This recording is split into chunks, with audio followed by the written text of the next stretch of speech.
The National Environmental Standards and Regulations Enforcement Agency has called on relevant environmental stakeholders to carry out effective sensitization to curb noise pollution in the country. Professor Aliyu Jauro, Director General of the agency, made the call in an interview with the News Agent of Nigeria in Abuja. A noisy place affects both plants and animals. For instance, human beings, when they are subjected to this noise, it leads to a lot of health problems ranging from hypertension and other things. Because if one is prevented from a sound sleep, it will affect him seriously.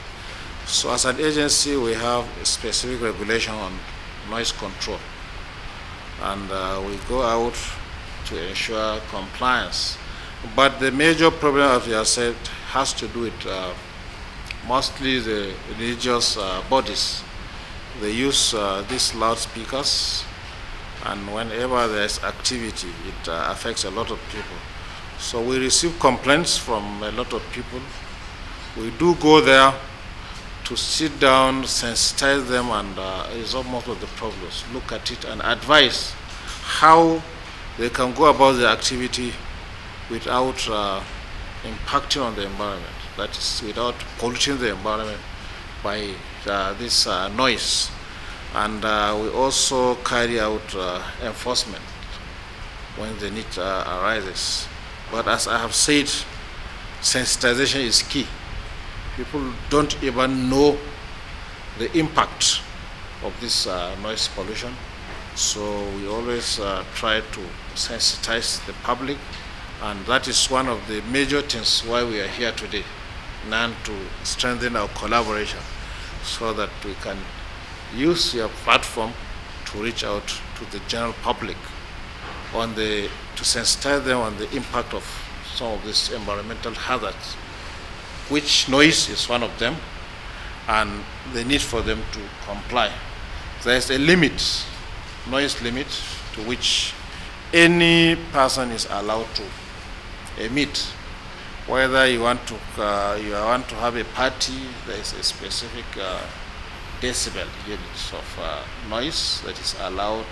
Even if it's a religious body, you shouldn't reach certain limit. Even if it's a factory, there is also a limit that you are allowed to emit, because it affects not only the general public, even the workers working there. There is a duration time and a specific limit. So even they themselves will make sure that the facility does not emit a high amount of this noise. Jauro also called on Nigerians to ensure they comply with the environmental rules and regulations, adding that there should be a noise limit in worship centers, industries and party areas, among others. All these provisions are there in the regulations. There is a provision for fine. First of all, usually if we receive a complaint, we go there, we look at it, and we give those responsible time to address some of these issues. If they don't, we go back there and serve another compliance concern. So we do that about two times. The third one, we can take that either facility or individual to a court of law. But most of the times, we try to see that we resolve this matter amicably. Because nowadays, even the courts are running away from these cases. We have the alternative dispute resolution. So we are seriously engaged in resolving most of these disputes whenever we receive such complaints. But if it persists, yes, we can sanction these defaulters. They can be taken to a court of law, and even some of them can be jailed.